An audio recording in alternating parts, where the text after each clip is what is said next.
Day 2 recap. A lot better than day 1. Day 1 was hit the ground running, figure out where the kinks were and work them out. And so that's what we did. Yesterday I realized that I had a lot to figure out before I could move on. I couldn't keep running like I did day 1.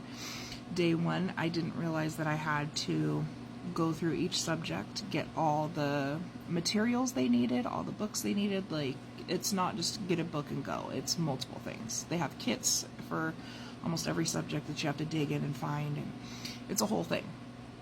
So our 10 minutes breaks between each subject, day 1, were becoming 15, 20, 25 minutes because mom had to figure everything out, and then I had to go through and read the pages before we started it, so I knew how to properly teach it, or it would give me an idea of things, which was a whole situation. So yesterday morning I did it all before we even started school, which worked out much better. So that's what we're getting ready to do right now. And it took our 25-minute breaks back down to 10 yesterday, which was perfect. So we weren't doing almost a whole 5 hours of schooling. That was mom's fault. I was not very proficient with that. So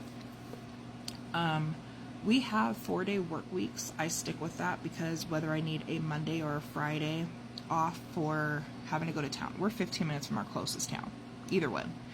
So that I have to take that into consideration. Into a big town like Sacramento, we're a ways. So like tomorrow we won't be doing school because we have orthodontist, and we have to go all the way down the hill. So that's how our weeks are set up. So let's get into language arts. Each book is a couple, I want to say like a month maybe. So it's set up in lessons. Lesson 1 was 2 days. So lesson 1 for us was Tuesday, Wednesday. Lesson 2 starts today. I don't know how many days that is. I haven't even looked into it, but here's all the lessons. I'm a tab girl. I do like that these books come with a parent overview. I forgot what it was called. And this is how you teach. So in the front, the lesson will tell you like the subject basically and how you could possibly do it. This goes into more in depth and it has the answers. This was a lifesaver. Okay, so we did, the first one is poetry, and like I said, I'm not sure, I think it's gonna last like a month and a half maybe. And so we've been working on rhymes. Now the book's not very big, it's a little hard book, so I was a little like, okay. I have other books that I could supplement with, like different poetry books that are more for, I feel like his age. These are 2nd grade, 3rd grade poems, but Moving Beyond the Page, I guess, knows what they're doing. So the rhymes were cute.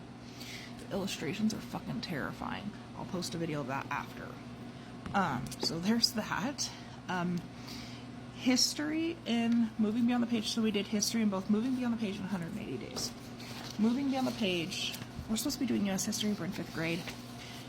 We're not there yet, I guess. So they want him to collect all the quarters, draw the quarters, the date the state was made a state, the date the coin was minted, and a sentence about it. Well, these are not big enough for kids to write a sentence on. I am sorry, they are not.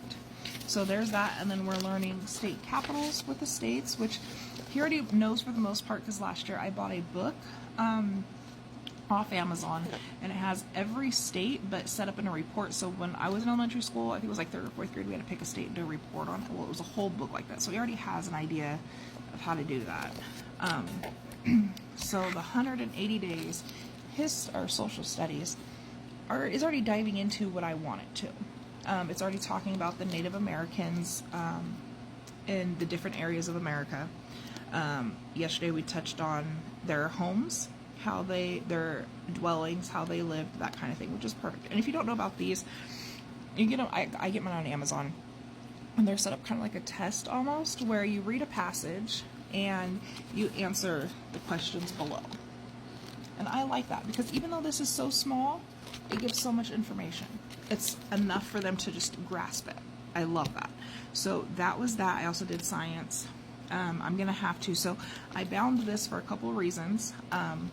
One, I said in the video, is for wildfire. The second is I keep losing them, and number 3 is probably the best one. So in Moving Beyond the Page, our science, we're learning about energy, the motion of energy, that kind of thing. This, we are learning about life cycles. So what I can do is rip this apart even more and move the pages around so they kind of coexist with what we're learning in Moving Beyond the Page. Because it'd just be easier that way. So there's that. Math. Math was not mathing the way I wish it was. I mean, it gave me a break, which was fucking phenomenal. Math comes with this kind of interactive notebook. Obviously, it comes with one of these too. But in this interactive notebook, it has little tabs all the way down to 8. Yesterday was like a project day, so I think it was 2 days, and then it was like 1 day of math and then a day of project. I think it was day 2 was also supposed to be math, but I might have done it too much on day 1. I might have overdone it.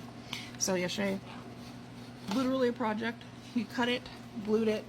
You can tell he was done by this point. Cut it, glued it, and that was it for math. So I'm gonna have to go through the next couple weeks and figure out if math is gonna be sustainable. Because if not, I will switch right back over to either Saxon Math or Math UC. That's just what it is. It's a lot better. Yeah. Day 2 in the books. Here's to day 3.